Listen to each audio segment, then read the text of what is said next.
I am Alvaro, and struggling to learn English has been my toughest challenge as a university student. From difficult lectures to confusing essays, my journey has been full of persistence. Curious? Discover how I overcame each step. Chapter 1: The Spark of Curiosity. The journey to learn English began with a simple spark of curiosity. It wasn't a formal decision, but rather a growing interest in understanding the world beyond my own language. I remember the first time I realized how much I wanted to speak English. It was during a movie night with my friends. The film was in English, and I relied heavily on the subtitles. What if I could understand without reading? I thought, frustrated by my dependence on translation. That night, something shifted inside me. I didn't just want to study English anymore, I wanted to experience English. I wanted to enjoy music, movies, and conversations without needing a middleman. How do they do it? I often wondered, thinking about those who spoke English fluently. It seemed like a distant dream, but I knew I had to start somewhere.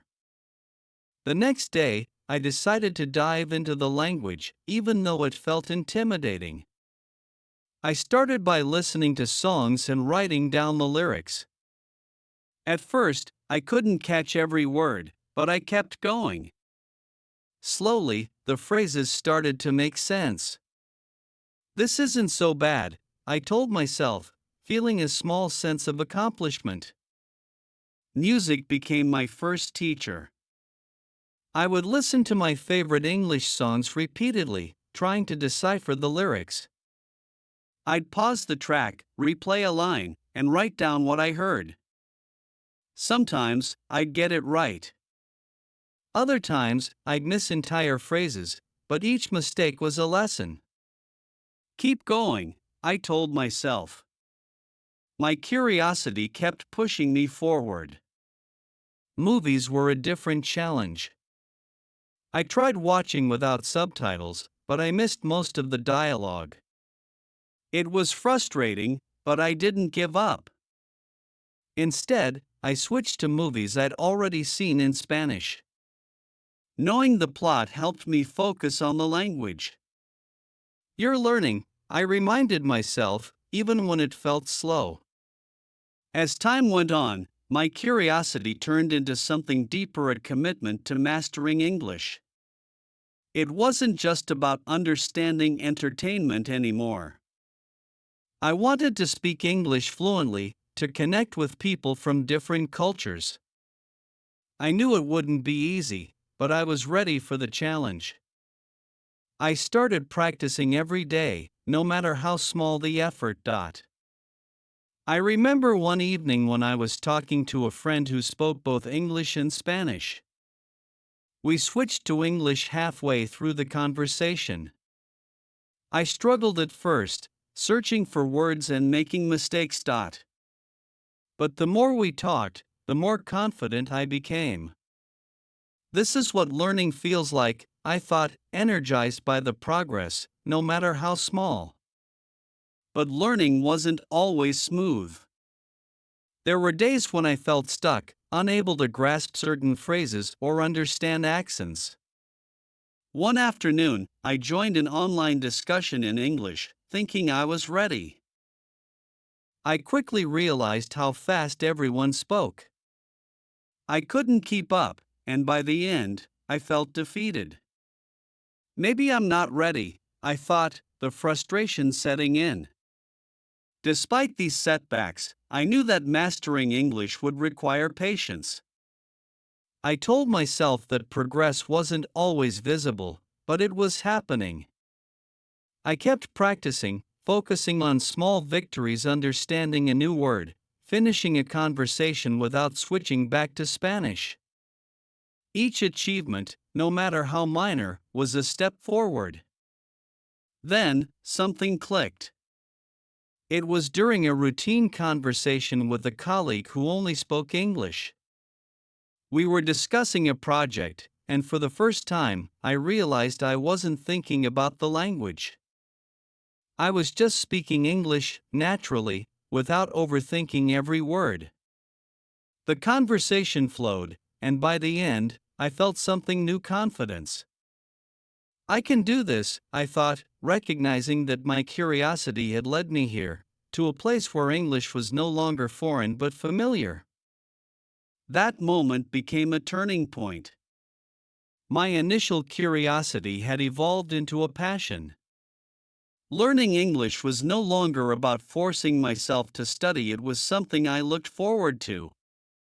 I sought out opportunities to practice, whether through conversations, reading, or watching more challenging content. Every interaction, every word, felt like fuel driving me forward. I joined online forums where people discussed topics in English. Sometimes I made mistakes, but I learned from them. I asked questions, and people responded kindly, helping me improve my English skills. This sense of community made the journey less isolating. I wasn't just a learner, I was part of a larger world where English was the key to unlocking new experiences. Chapter 2: The Student's Dilemma. Being a university student comes with its own set of challenges. For me, learning English quickly became one of the biggest. Academic life demands more than just casual conversation skills. I needed to read complex texts, write papers, and engage in discussions all in English. My ability to succeed in school depended on how well I could navigate this language. My first real challenge came during a lecture.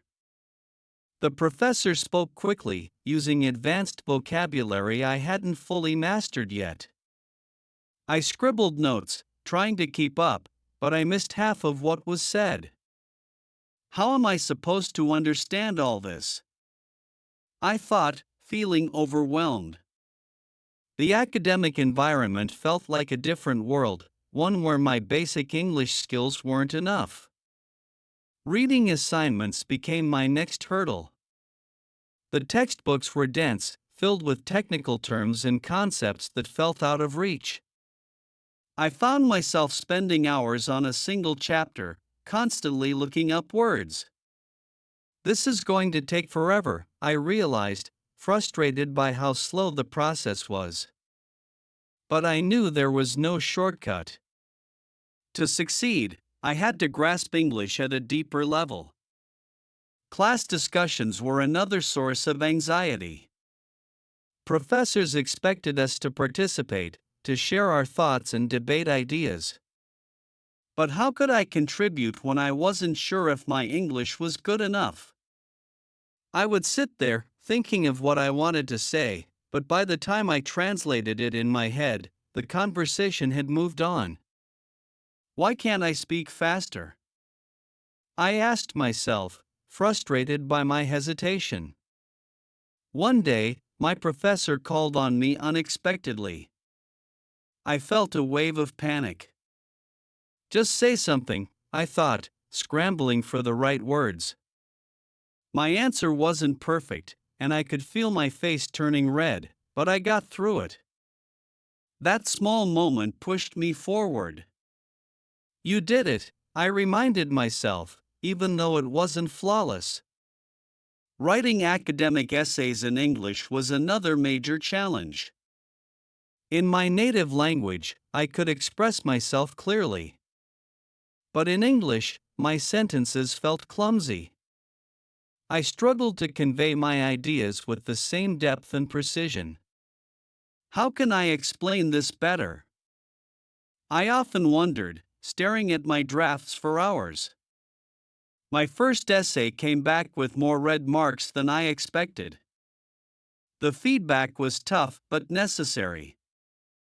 Your ideas are good, but the structure is unclear, the professor had written. I realized then that learning English wasn't just about vocabulary. It was about organizing thoughts in a way that made sense in another language. I had to rethink how I wrote, learning to structure my essays with clarity and purpose. I soon discovered that study groups were a lifesaver. Joining a group with native English speakers gave me the chance to practice English in a more casual, supportive environment. At first, I was quiet, hesitant to speak up. But as time passed, I started contributing more. My friends were patient, helping me with difficult terms or explaining concepts in simpler words. One night, we were reviewing for an exam, and I found myself explaining a key concept to the group in English. It was the first time I felt truly confident in my ability to speak English in an academic context. I didn't stumble over my words or second-guess my grammar. I just spoke. "You're making progress," I thought, feeling proud of how far I had come. But despite these small victories, there were still moments of frustration. I would see my classmates breeze through assignments that took me twice as long. They seemed to think in English effortlessly, while I was still translating everything in my head. Will I ever catch up? I often wondered, discouraged by how slow the progress felt. One particularly tough day, I spent hours on a paper, only to realize that I had misunderstood the assignment. I had to start over, and the deadline was looming. I felt defeated. Maybe I'm not cut out for this, I thought, doubting my ability to manage both university life and learning English at the same time. But then I remembered something my professor had said: fluency is a journey, not a destination. I knew that setbacks were part of the process. I had already overcome so many challenges, and this was just another one. I told myself that each mistake was a step forward, not a step back. I took a break, cleared my head, and started the paper again, this time with a better understanding of what was expected.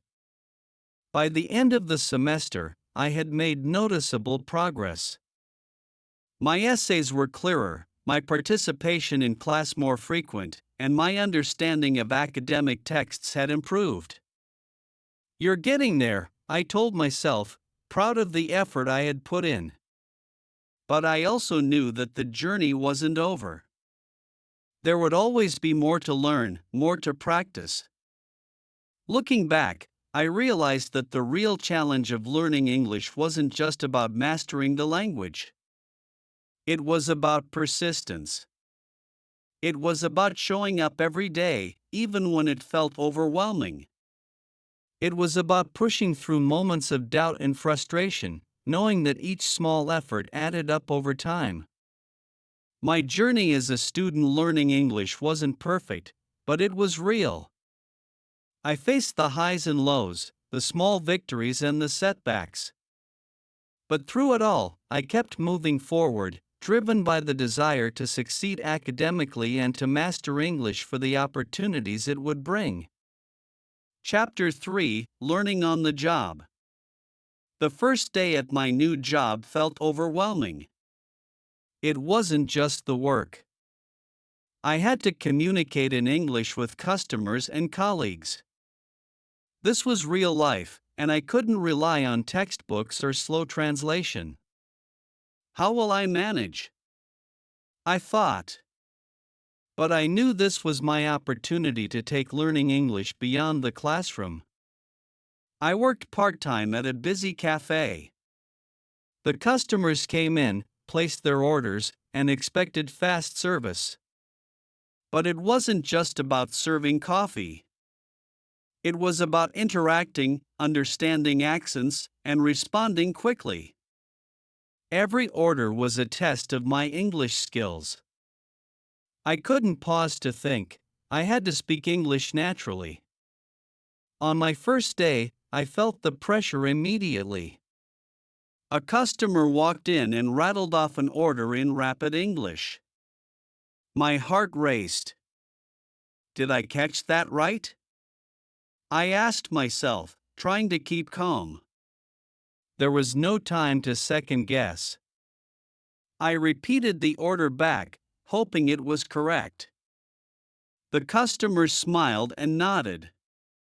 I had succeeded barely. But that small moment of success gave me hope.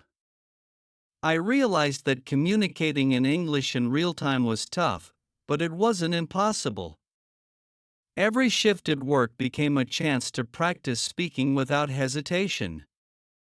I had to focus on listening carefully, understanding accents, and replying quickly. You can't hesitate, I reminded myself. Just trust what you've learned.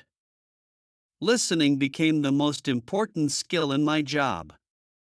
Every customer spoke differently. Some had strong accents, others mumbled, and a few spoke quickly. I had to train my ear to understand English no matter the speaker. At first, it was difficult. I would ask customers to repeat themselves often.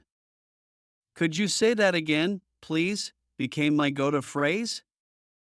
But over time, my listening skills improved. I stopped worrying about catching every single word. Instead, I learned to listen for context clues. If I missed a word, I focused on the overall meaning. This approach helped me grasp English more naturally. It wasn't about perfection, it was about understanding enough to respond confidently. While taking orders was part of my job, small talk was unavoidable. Customers would ask about the weather, their day, or even make jokes. At first, I dreaded these interactions. How do I respond in English? But I soon realized that small talk was a perfect opportunity to practice speaking English in a relaxed setting. I started by preparing simple responses. If a customer mentioned the weather, I'd say, "Yes, it's been hot lately," or "I hope it cools down soon." These short, rehearsed sentences helped me gain confidence in my conversational skills. Soon, I was engaging in more natural exchanges. "How's your day going?" I'd ask, feeling less anxious with each conversation. Mistakes became a daily part of my experience at the cafe. I mixed up orders, misunderstood questions, and occasionally froze when I didn't know what to say. But each mistake was a lesson. I quickly realized that errors were my best teachers. They showed me where I needed to improve and pushed me to get better every day. One particular moment stands out. A customer asked for a latte with skim milk, but I misheard and made it with regular milk. When they pointed out the mistake, I felt embarrassed. But instead of panicking, I apologized and corrected the order. "Thank you for your patience," I said. It was a small mistake, but it taught me the importance of clarifying orders when I wasn't sure. "Don't be afraid to ask," I told myself. As the weeks went by, I noticed a change. I was no longer nervous when customers spoke quickly or when the cafe was busy.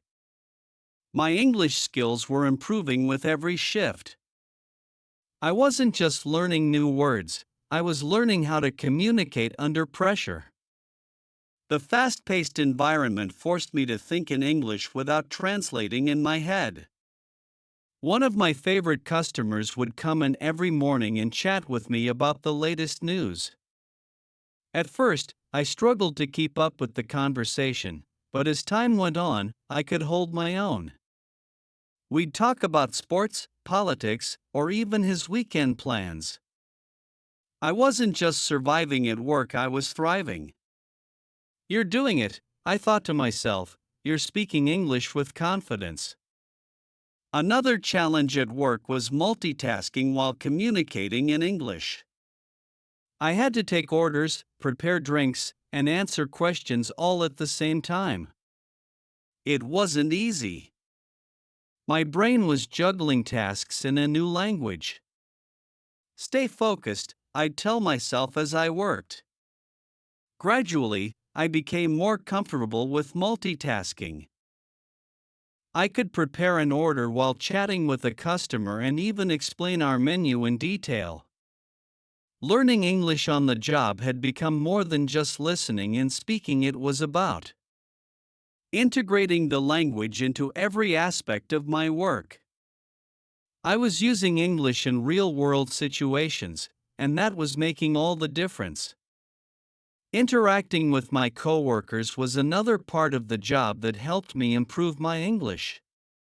They were supportive and patient, often correcting my mistakes or teaching me new phrases. I learned to ask for help in English, to explain myself clearly when something went wrong, and to share ideas during team meetings. Working as part of a team taught me how to communicate in English beyond formal or academic settings. I learned how to joke, collaborate, and solve problems using the language. Each interaction added to my growing confidence. I wasn't just practicing English, I was living it every day. By the end of my first month at the cafe, I felt transformed. My English had improved in ways I never expected. It wasn't just about vocabulary or grammar anymore, it was about being able to navigate real-world situations with ease. The cafe had become my classroom, and each customer was a teacher in their own way. I learned that fluency doesn't come from studying alone. It comes from using English in everyday life, from making mistakes and learning from them, and from challenging yourself to speak, listen, and understand in real time. My job had pushed me out of my comfort zone, and for that, I was grateful. Chapter 4: Family Connections. At home, learning English felt like a solo journey. My family, like many Latin households, spoke only Spanish. We lived in a world of familia y tradiciones, and there was little space for English. Yet, I knew that to improve, I needed to bring English into every part of my life, including my home. It wasn't easy, but it was necessary. One evening, I decided to break the routine. Let's practice English during dinner, I suggested to my siblings. Their reaction was a mix of confusion and laughter. "Why?" my younger brother asked, clearly not excited by the idea. But I was determined. "We can help each other," I explained. I knew that speaking English at home would push me to practice daily, but it also felt awkward at first. We started small basic phrases like "pass the salt" or "how was your day?" The first few attempts were clumsy. My parents responded in Spanish, and I had to repeat myself in English. It was frustrating, but I saw these moments as valuable practice. Every sentence is progress, I reminded myself, even if it felt unnatural. Not everyone in my family shared my enthusiasm for English.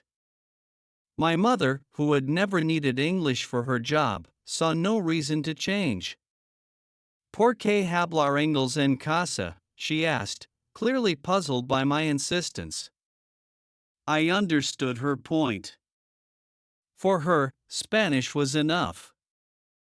But I wasn't giving up. I explained that it wasn't just about me, it was about preparing for a world where English mattered. My siblings were more open to the idea but lacked the patience. "This is too hard," my sister complained after a few nights of trying. I couldn't blame her. Switching languages at home felt forced, and our conversations often stalled. But I encouraged them, saying, "It will get easier if we keep practicing." Despite their resistance, I stayed committed. To make things easier, I started introducing English in fun, non-pressured ways. I'd put on movies in English with subtitles during family movie nights. At first, they weren't thrilled, but gradually, everyone started picking up phrases. "What does that mean?" my brother would ask during a scene, and I'd explain. These small, casual interactions helped make learning English feel less like a chore. I also began teaching my younger sister simple words and phrases. I'd point to objects around the house and say, in English, "This is called a table." She enjoyed learning through games, and before I knew it, she was starting to repeat the words on her own. It was a small victory, but one that reminded me that language learning could be fun and lighthearted. Despite the progress, there were moments when the frustration of switching between languages hit hard. I sometimes found myself accidentally slipping into Spanish when I wanted to speak English. My brain wasn't fully conditioned yet to stay in English mode, especially in the comfort of home where Spanish dominated. One night, during a family conversation, I was trying to explain something in English, but halfway through, I switched back to Spanish without even realizing it. My dad laughed, "You're mixing languages." It was a humbling reminder that even though I was improving, I still had a long way to go. Ironically, teaching my family English helped me improve my own skills. Explaining words and phrases forced me to think carefully about language rules I often took for granted. I had to simplify complicated grammar and explain things clearly, which helped solidify my own understanding. How do I explain this better? I often asked myself. At times, teaching felt like an uphill battle. My siblings would lose interest quickly, and my parents weren't always engaged. But even during the unsuccessful attempts, I realized something important. Consistency mattered more than perfection. I wasn't going to turn my family into fluent speakers overnight. But every small effort we made was pushing us forward. Something unexpected happened along the way. By trying to teach my family English, we began connecting in new ways. My parents, though not fully on board, started showing more curiosity. My mom would ask me about English words she heard on TV, and my dad began to mix in a few phrases during conversations. It wasn't much, but it felt like progress. These small moments reminded me that learning a language isn't just about the technical aspects. It's about creating new experiences and opening doors to communication that weren't there before. My family and I weren't just speaking English, we were bonding over the challenge of learning something new together. As time passed, I realized that English didn't have to completely take over our home. We could blend both languages, creating a bilingual environment that worked for everyone. We weren't fluent yet, but we were learning together. I began to appreciate our bilingual conversations, where we switched effortlessly between English and Spanish depending on the situation. This balance made me more comfortable with my language journey. I didn't have to abandon my native language to master English. Both could coexist, enhancing my ability to communicate across different contexts. Bilingualism is an advantage, not a burden, I reminded myself, embracing the unique perspective it gave me. Falling in love is complicated in any language. But when you're learning English while navigating a relationship, things get even more interesting. I met Sophia, a bilingual speaker, at a local event. She spoke English fluently, switching between languages with ease. Meanwhile, I was still on my journey to master English. From the beginning, it was clear that communication would play a big role in our relationship. Our first conversations were a mix of excitement and nervousness. I wanted to express myself fully in English, but my mind still clung to Spanish. How do I explain this feeling in English? I often wondered, searching for the right words. Sophia was patient, and we switched languages when needed, but I knew I wanted to improve. One night, we were talking about our favorite movies. I struggled to describe a scene I loved, my words tangled in awkward English phrases. Sophia smiled. "I get it," she said, finishing my thought for me. It was comforting but also a reminder of how far I still had to go. "I want to express everything in English," I told myself, determined to make it work. As our relationship deepened, so did my desire to speak English fluently, especially when talking about emotions. In Spanish, I could describe my feelings with precision. In English, everything felt stilted. I couldn't find the right words to explain my thoughts fully. It frustrated me. Why can't I say what I mean? I'd think during our conversations. There were moments when I felt disconnected. I would say something in English, and Sophia would nod, but it didn't feel the same as speaking in Spanish.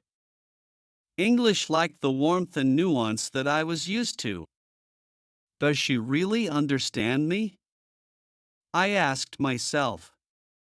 I realized that learning English wasn't just about vocabulary, it was about learning how to communicate deeply in a new language. I quickly learned that language barriers can lead to misunderstandings. One evening, Sophia and I were discussing future plans. I tried to explain a personal goal, but my English was unclear. She misunderstood, thinking I meant something entirely different. "That's not what I meant," I said, frustrated by my inability to communicate effectively. These moments happened more often than I expected. I would try to explain something important, only to be misunderstood because of my limited English. It wasn't Sophia's fault, of course. She was patient and kind. But it made me realize that if I wanted our relationship to grow, I needed to improve my ability to speak English clearly and confidently. One of the beautiful things about our relationship was that Sophia didn't just watch me struggle, she helped me learn English. She would gently correct my mistakes or explain phrases I didn't understand. It became a shared experience. We would watch English movies together, pausing to discuss new vocabulary or expressions. "How would you say this in Spanish?" she'd ask, helping me think through language differences. In return, I taught her new Spanish words, and we both learned from each other. It was a way for us to connect, not just as a couple but as language partners on a mutual journey. These moments brought us closer, even when the process was slow. There was one specific moment that changed how I felt about speaking English. We were at a dinner with Sophia's friends, all of whom spoke English fluently. I was nervous about keeping up with the conversation. As the evening went on, I noticed I was holding back, afraid to make mistakes. Sophia noticed too. She leaned over and whispered, "You're doing great. Just speak." Her encouragement gave me the confidence to dive into the conversation. I wasn't perfect, and I stumbled over a few words, but it didn't matter. I felt a shift. I can do this, I thought. I realized that part of learning English was about embracing vulnerability, knowing that I wouldn't always get it right, but still trying anyway. Love gave me the push I needed. Of course, not every interaction was smooth. There were plenty of times when I said the wrong thing or misunderstood what Sophia meant. One time, she asked if I could pick up some groceries, and I thought she meant literally lift them. We laughed about it later, but in the moment, I felt frustrated with myself. Learning English in a relationship requires patience both with yourself and your partner. I learned to laugh at my mistakes rather than feel embarrassed by them. Sophia's patience was a gift, reminding me that language learning is a long process. Every mistake was a step forward, even if it didn't feel like it at the time. As time passed, we developed our own rhythm, switching between languages when needed. Some conversations flowed naturally in English, while others were easier in Spanish. It wasn't always perfect, but it worked for us. We built a bilingual bond, where both languages had a place in our relationship. I didn't have to choose between Spanish or English, I could speak both. The more I practiced English, the more I felt at ease. I could express myself better and share my thoughts without hesitating. I began to enjoy our conversations in English, rather than feeling intimidated by them. "You're getting better," Sophia would say, and I could feel it too. One thing became clear: learning a language is more than just words. It's about connection. Through my relationship with Sophia, I realized that speaking a new language goes beyond grammar and vocabulary. It's about understanding and being understood. It's about listening, not just to words, but to what's beneath them. I also learned that love can be a powerful motivator. Wanting to communicate better with Sophia pushed me to improve my English speaking skills faster than I ever thought possible. It wasn't about being perfect, it was about being present and trying. Every conversation, even the difficult ones, was a chance to grow. Chapter 6: Friendship and Social Circles. Friendship, like language, is built on connection. But when you're learning English, building friendships with English-speaking people can feel intimidating. In my case, I was surrounded by classmates and colleagues who spoke fluently, making every conversation a test of my English skills. Social situations felt like challenges, or I had to prove I could keep up. It started when a few classmates invited me to a study group. They all spoke English effortlessly, discussing topics with ease. Meanwhile, I sat there, nodding, trying to absorb the conversation. How do I join in? I asked myself. I understood most of what they were saying, but speaking up was a different story. I didn't want to say the wrong thing or mispronounce a word. So, for the first few meetings, I stayed quiet. But staying quiet wasn't going to help me improve my English.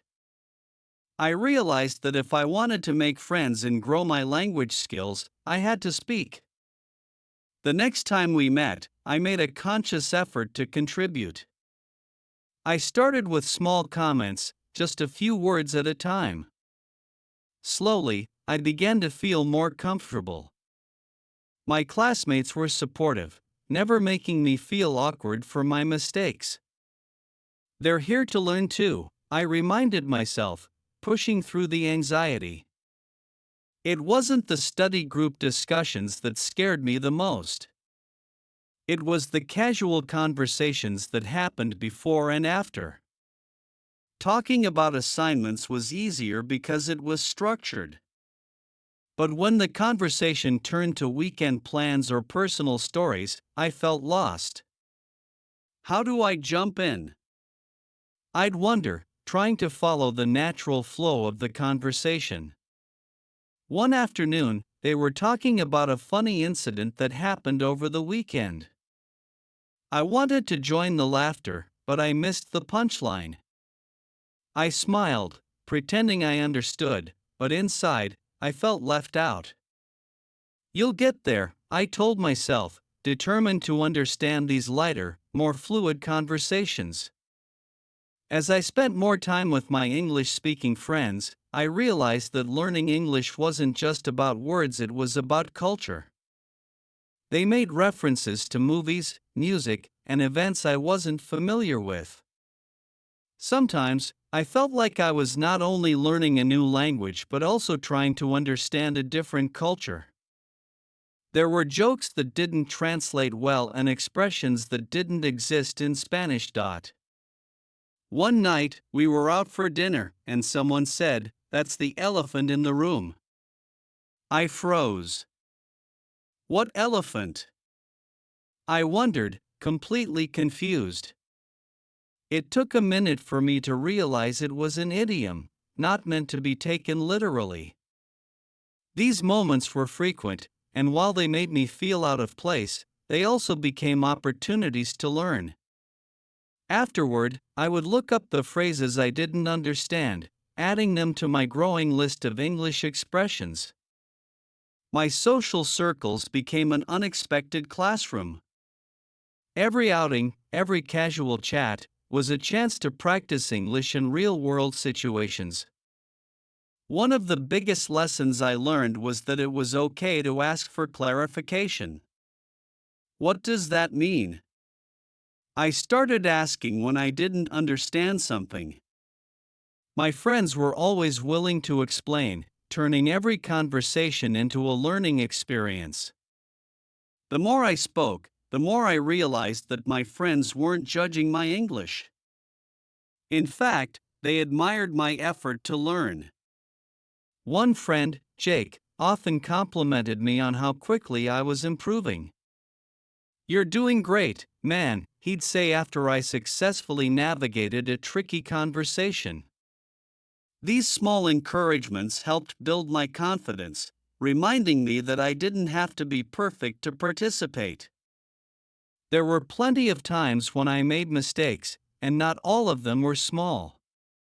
Once, I was trying to explain a funny story in English, but halfway through, I forgot the word I needed. I froze, and the story lost its momentum. Everyone was waiting for me to continue, but I couldn't find the right word. Embarrassed, I laughed it off and quickly switched to Spanish. It wasn't the smoothest recovery, but it taught me an important lesson: don't let mistakes stop you from speaking. After that, I became more comfortable with making mistakes. If I didn't know a word, I'd describe it or ask for help. Sometimes, my friends would even teach me new words on the spot. I stopped worrying about speaking perfectly and focused on improving my fluency through constant practice. As I spent more time with my new friends, our conversations deepened. We weren't just talking about school or work anymore. We shared personal stories, laughed about our families, and discussed future plans. I realized that my ability to speak English was allowing me to connect with people on a deeper level. One evening, we had a long conversation about our childhoods. I was able to tell stories from my own life, in English, without constantly stopping to search for words. It wasn't perfect, but it was real. I could express myself in a way that went beyond basic sentences. My friends listened, laughed, and shared their own experiences. In that moment, I realized how much I had grown. "You're becoming part of this world," I thought to myself. At times, I still slipped back into Spanish, especially when I was tired or overwhelmed. My brain would default to the language I knew best. But I stopped seeing this as a failure. Instead, I embraced the fact that I was bilingual, navigating two languages and cultures. My friends didn't mind when I switched between English and Spanish, and some even asked to learn a few Spanish phrases. We created a space where both languages could coexist, making me feel more at ease. Through my friendships, I discovered that learning English wasn't just about grammar or vocabulary. It was about using the language to connect with others. Each conversation, each laugh, each shared experience was a step toward fluency. My social circles became a place where I could improve my English without pressure, surrounded by people who supported my journey. Chapter 7: The Academic Presentation. Presenting in front of a class is nerve-wracking for anyone. But when you're learning English, it feels like standing under a spotlight. The words, the sentences, they need to flow, and that's exactly what I feared. My professor announced the presentation date, and my stomach sank. How am I going to pull this off?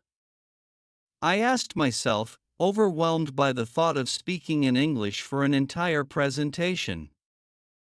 I knew preparation was key. So, I started early, researching my topic thoroughly. The content wasn't the problem, I understood the material. The challenge was explaining it in English. I wrote my script, carefully choosing words that were simple and clear. I avoided complex phrases, focusing on what I knew I could pronounce confidently. Each day, I practiced aloud, repeating the presentation in front of a mirror. I recorded myself, listening for mistakes, trying to improve with each run. At first, I stumbled over words. My pronunciation felt clumsy, and I forgot key phrases. But with each practice session, I felt a little more at ease. You'll get there, I told myself, refusing to let fear take over. One of the biggest obstacles was pronunciation. I knew my audience wouldn't care if I had an accent, but I cared. I wanted to be understood. Some words, especially technical terms, twisted my tongue. I spent extra time practicing them, breaking each word down syllable by syllable. Still, some words just wouldn't cooperate. I had to make peace with the fact that not everything would sound perfect. Another issue was pacing. I had a tendency to rush when I was nervous. Slow down, I reminded myself during practice. If I spoke too quickly, I knew I'd lose my audience and possibly lose my train of thought. I practiced breathing exercises to stay calm, focusing on delivering the presentation at a steady, understandable pace. The night before the presentation, I barely slept. My mind raced with thoughts of everything that could go wrong. What if I forget a word? What if my mind goes blank? These fears echoed in my head, making me doubt all my preparation. I tried to shake off the anxiety, but it lingered. I rehearsed one last time before bed. This time, I didn't focus on perfection. I focused on getting through it. I knew I'd done all I could to prepare. Now, it was about trusting myself and speaking English with confidence, even if I made a few mistakes. The day of the presentation, my heart raced as I stood in front of the class. The room felt bigger than ever, and all eyes were on me. This is it, I thought. My hands shook slightly, but I took a deep breath and began. The first few sentences were shaky. I could feel my nerves creeping in, but I kept going. Then something happened. I found my rhythm. The words I had practiced came naturally, and I started to focus on the message rather than my anxiety. You're doing it, I realized, my confidence building with every sentence. I wasn't just speaking English, I was communicating, sharing ideas, and engaging the class. Halfway through the presentation, my worst fear came true. I forgot a word. I froze, staring at my notes, but they didn't help. For a moment, panic surged through me. This is it, I thought, I've blown it. But then, I remembered a lesson from my earlier experiences: keep going, even if it's not perfect. Instead of panicking, I paraphrased. I found another way to explain the idea, using simpler words.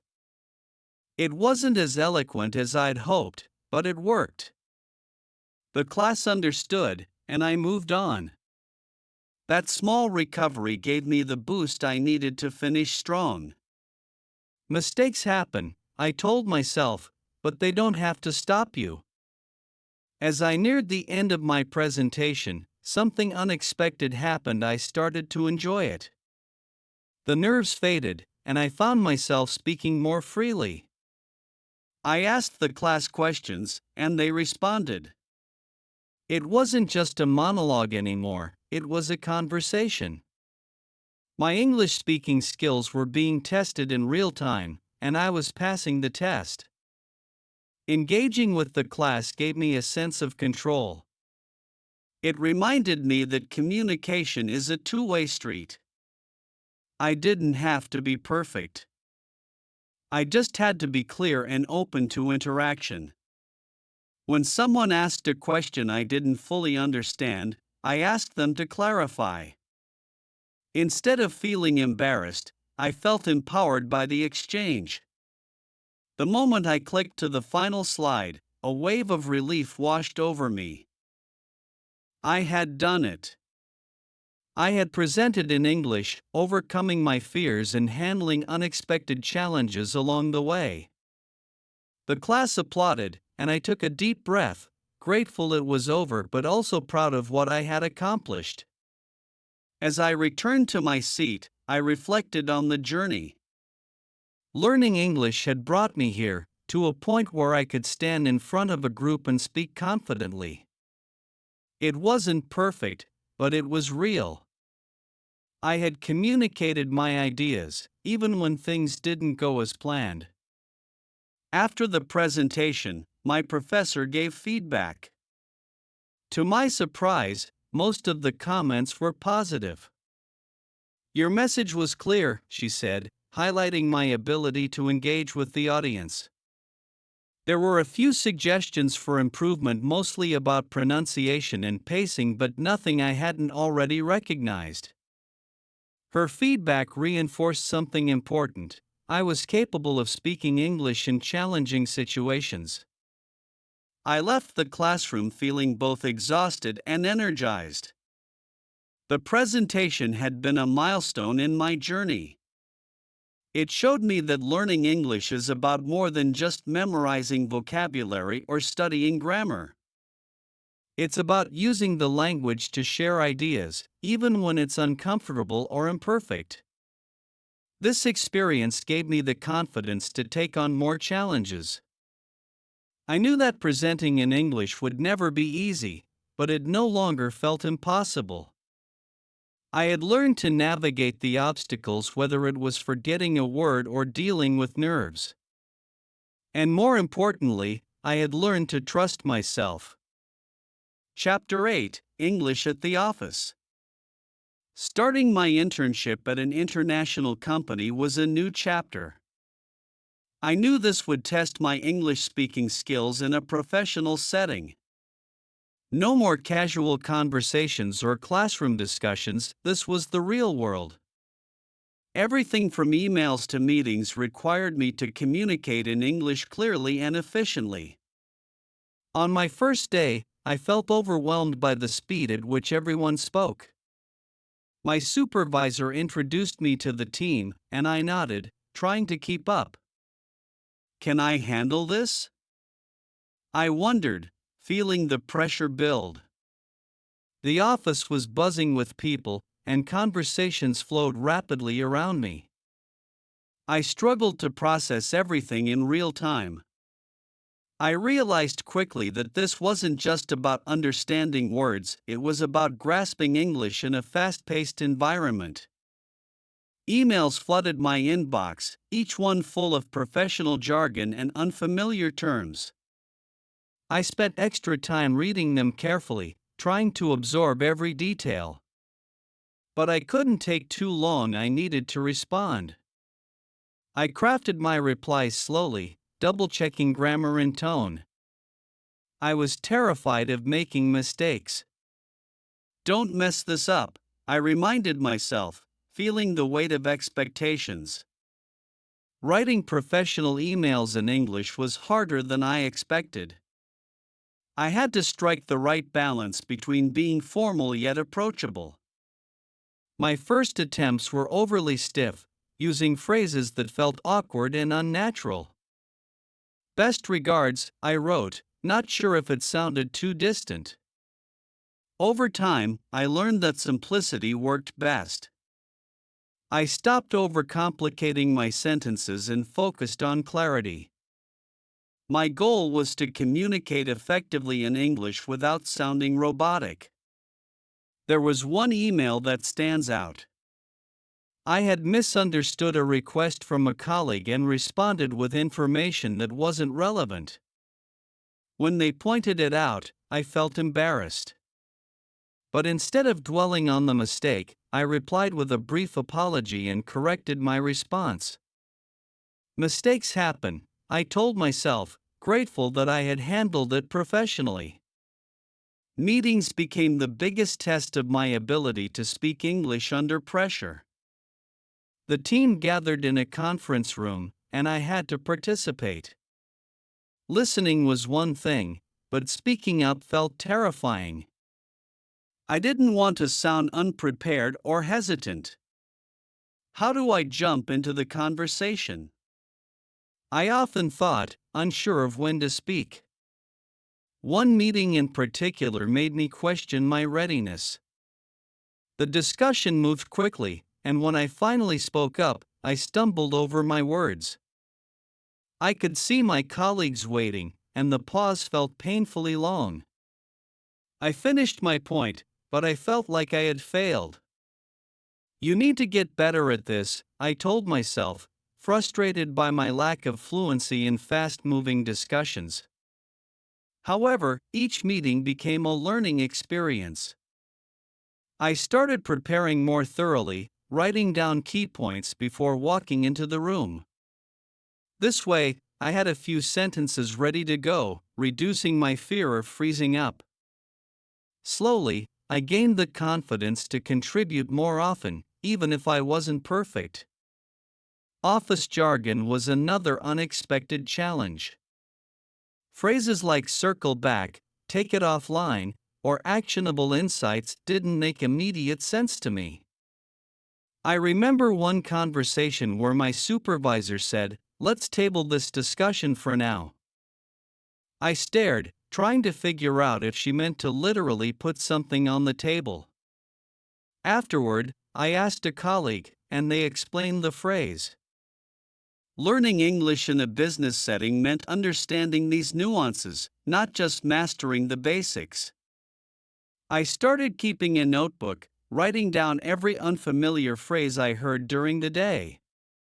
In the evenings, I'd look them up or ask for clarification. Slowly, I built a mental dictionary of business English, which helped me feel more prepared in future meetings. It wasn't just about understanding the language, it was about understanding the culture of communication in the workplace. Working on projects with my colleagues was where I really began to develop my English skills in a team setting. We had to communicate constantly, whether it was through email, quick chats, or collaborative documents. At first, I hesitated to offer suggestions. Will they understand me? I worried, doubting my ability to express ideas clearly. But I couldn't stay silent forever. On one project, I had a suggestion that I thought would improve our process. I carefully planned how I would explain it, practicing the key phrases in my head. When the moment came, I spoke up. To my surprise, the team agreed with my idea. "That's a good point," someone said, and just like that, my confidence grew. I can contribute in English, I realized, and it changed the way I interacted with my colleagues. There were also setbacks. One day, during a team presentation, I completely lost track of my point. I had rehearsed what I was going to say, but when it came time to speak, my mind went blank. I stood there, searching for the words, feeling every second stretch longer. My supervisor jumped in to help, steering the conversation back on track, but I left the room feeling defeated. I should have done better, I thought, angry at myself for not handling the pressure. But setbacks like these taught me resilience. The next time I had to present, I prepared differently. I focused on speaking clearly and slowly, rather than trying to rush through the material. I also allowed myself room to breathe if I forgot something. I took a moment to regroup instead of panicking. These small changes made a big difference. Over time, I noticed that my English speaking skills were improving without me even realizing it. I could navigate office conversations more naturally, understanding jokes, participating in discussions, and offering ideas without hesitation. My emails became quicker to write, and I stopped second-guessing every word. One day, I overheard a group of colleagues discussing a problem. Without thinking, I jumped into the conversation, offering a suggestion. It wasn't until afterward that I realized I had spoken entirely in English, without any of the usual anxiety. This is what fluency feels like, I thought, proud of how far I had come. By the end of my internship, I had not only learned how to communicate in English in a professional setting, but I had also built relationships with colleagues that felt genuine. The language barrier no longer felt like a wall, it was just another part of my everyday experience. I had learned to express myself clearly, handle setbacks, and thrive in a fast-paced environment. My time at the office taught me that learning English isn't just about grammar or vocabulary. It's about learning how to use the language in the context of your life, whether that's navigating meetings, writing professional emails, or collaborating on projects. Every day at the office was an opportunity to practice English in real-world situations, and with each challenge, I grew stronger. Chapter 9: Embracing a Bilingual Life. After months of learning English in various settings, I began to notice something important. I didn't have to abandon my native language to master English. Instead, I could embrace both. This realization marked the beginning of my bilingual life. At first, it felt like juggling two worlds, but soon, it became a source of strength. At home, Spanish remained the language of comfort and tradition. English was the language of opportunity and challenge. For a long time, I believed I had to choose between the two. But slowly, I discovered that balancing both languages made me feel more connected to my identity. Why not use both? I asked myself, realizing that being bilingual opened up new possibilities. Every day, I would switch between English and Spanish effortlessly. Conversations with my family remained in Spanish, but at work, school, and with friends, English was the norm. I learned to shift between languages based on context, adapting to the people and situations around me. This is what being bilingual feels like, I thought, appreciating the unique perspective it gave me. One of the most surprising benefits of speaking English and Spanish was the way it enhanced my thinking. When I faced challenges, I could think through them in both languages. This gave me different ways to approach problems and understand ideas. Sometimes, a concept that seemed difficult in English made perfect sense when I thought about it in Spanish. Being bilingual made me more flexible, and it improved my problem-solving skills. There was a day at work when I was asked to translate a document from English to Spanish. It was a task I never imagined doing when I first started learning English. But now, I felt confident switching between the two languages. I translated it smoothly, proud that I could move between my native language and the language I had worked so hard to master. As I became more fluent in English, I realized that learning a language also meant embracing a new culture. I was now part of two worlds, one rooted in my Latin heritage and the other in the global English-speaking community. This gave me the ability to act as a bridge between cultures. I could explain things from one world to the other, helping people understand each other better. I remember a moment when my English-speaking friends were curious about Latin traditions.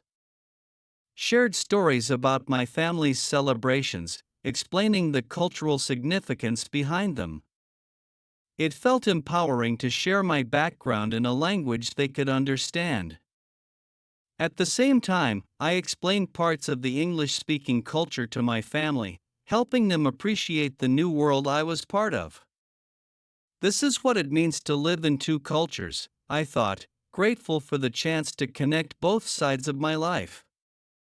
Of course, there were still moments when switching between English and Spanish felt challenging. Sometimes, I would forget a word in one language or accidentally mix the two.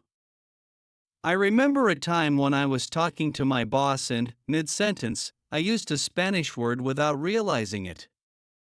We both paused, and I quickly corrected myself.